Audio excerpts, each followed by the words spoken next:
Black labor in the South contributed to an enormous amount of wealth for these plantation owners. Black slavery built Southern railroads, ports, but not a lot of white people owned slaves in the South. And it was abolished in the North in like 1804. It was never even in the West.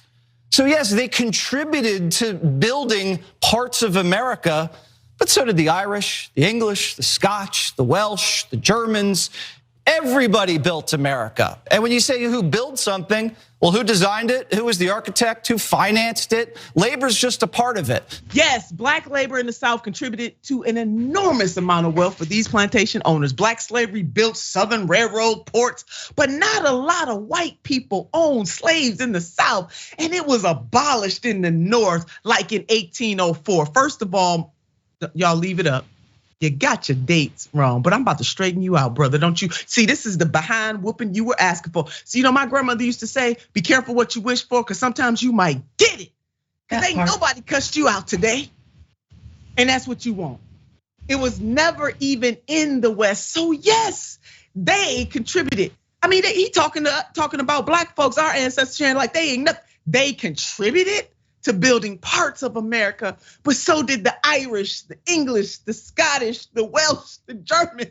Everybody built America. Okay, keep that up, team. Listen, I ain't got nothing to say about the Irish, the English, the Scottish, the Welsh, the Germans, or everybody else. But let me tell you what I'm about to say about black folks.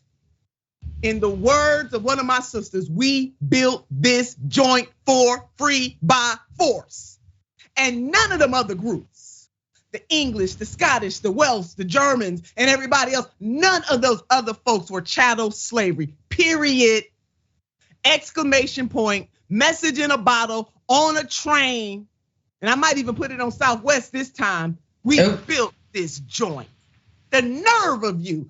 He got a problem. You right, Sharon. He has a head injury, but I'm about to help this brother out. So to compare the experiences of enslaved black people, first Africans and then their progeny. Something is wrong with you.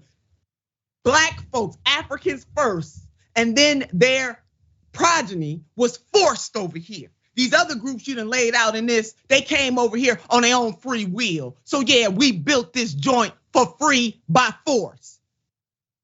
Lord, have mercy on my black soul. So we're gonna keep on going with this. Put up the next one, because we not done with this dude. Read that one for me, Sharon, because see, I'm about to break this all the way down for this fool right here. Well, I mean, it's just incredible. And when you say, who built something? Well, who designed it? Who was the architect? Who financed it? Labor's just a part of it. So if we're going to have a conversation about reparations, which I'm open to, since I'm 1% black, I might get a check. You have to talk about it accurately. Is he preaching? Is he preaching to you? What on earth? Desperately in need of CRT. Desperately in need of it. That's even Black History, Sharon. Let me tell you something. We can do a pay-per-view, Jesse. Let's go and do it. You and me, brother. Anytime, anywhere. See, now all of the economic lovers of this country preyed upon and relied upon slave labor like oxygen, like we as human beings rely upon oxygen to breathe. The United States would not be the hegemonic nation it is without the forced labor of black people who were enslaved in this country. It was exploitation of black hearts, black minds, and black bodies. And so although you seek to minimize the enslavement of Africans and then their descendants, we ain't gonna let you. Let me break you down. See, the trans-American slave trade, about 12 million Africans. We don't even have a total accurate account. It's probably higher than that. But I'm gonna break it down for you, brother. And of that, about 600,000 of them came to what is known as the United States of America. Only 5% to the United States of America. Now the slave trade closed, dude. The domestic slave trade, or excuse me, the international slave trade closed in America in 1808. But enslaved people were still breeding in this country. Black folks were still put on auction blocks in this country. Even though they decided not to get them directly anymore from the continent, there were still people smuggling them in anyway, dude. And if you knew anything about American history, you know that slavery was not abolished until the 13th Amendment of the Constitution of these United States of America in 1865. Let me break it down for you. And all you got to do is Google it if you really wanted to know, but you don't want to know. All you want to do is spew your anti-black white supremacy hatred. I'm going to repeat this again. All of the people who came for Kyrie better come for this man. Each and every one of the folks that air a commercial, all these corporations that sponsor his show, black folks and those who are allies, we need to boycott these folks. Because what y'all did to Kyrie, y'all tried to make that black man grovel. And where are you, Senator Chuck Schumer? Because you said you couldn't support that team as long as Kyrie was on the team, where they done traded him now. How you feeling about what Jesse just said on national TV? Fox, come and get your boy. Come and get your boy. We not done with this. Sharon, I'm not done with this dude right here. So much more to go. First of all, he's stupid as hell. This ain't even ignorance. He's just stupid. And the fact that you, again, quoting grandma, fixed your mouth to trivialize such human rights atrocities tells us every single thing that we need to know about you, Jesse boy.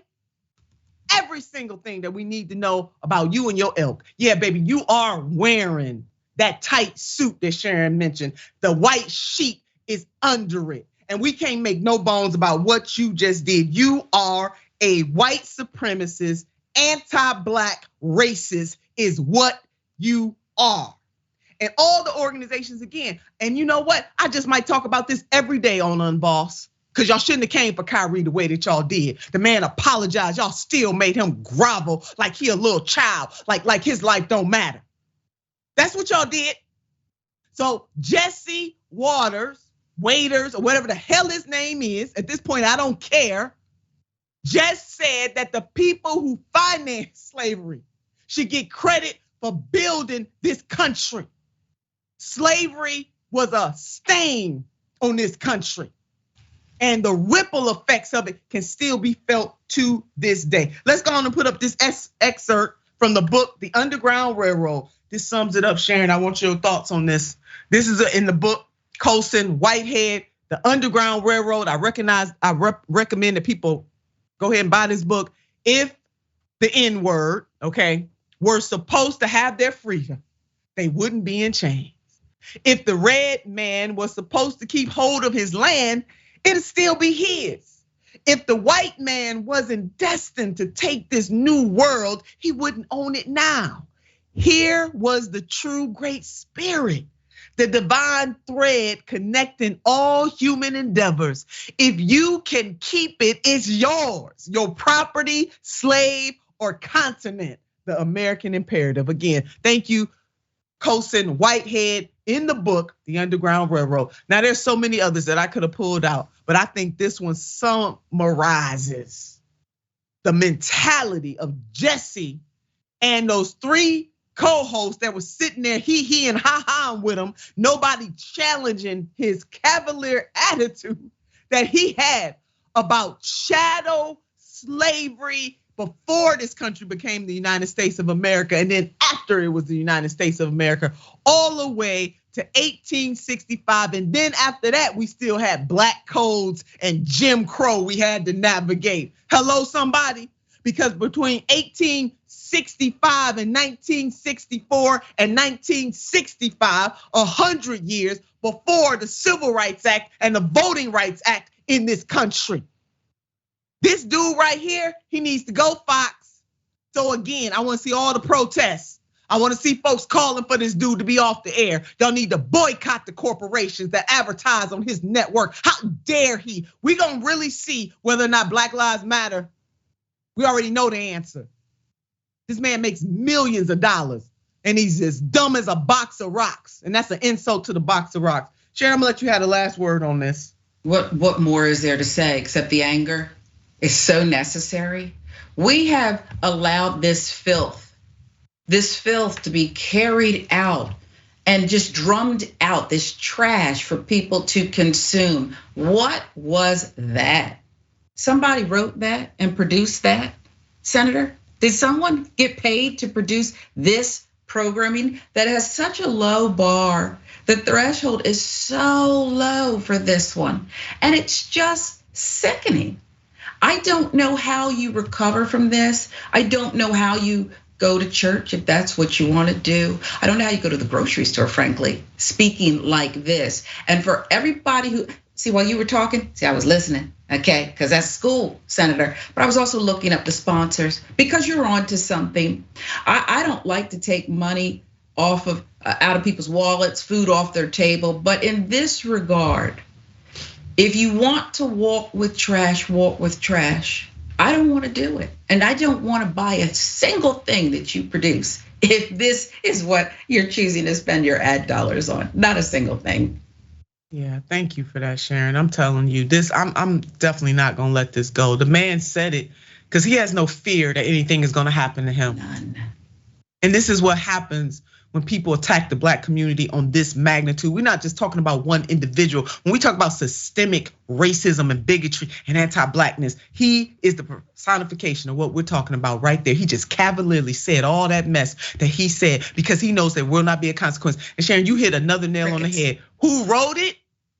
Who hired him said it was okay for him to put this filth on TV, on Fox? Somebody approved it. They thought it was okay. You know why they thought it was okay, America? Because throughout the history of this country, it's been all right to just drag Black folks and minimize what we brought to the table and our suffering and our pain. Just drag us all around. Black lives really do not matter in this country.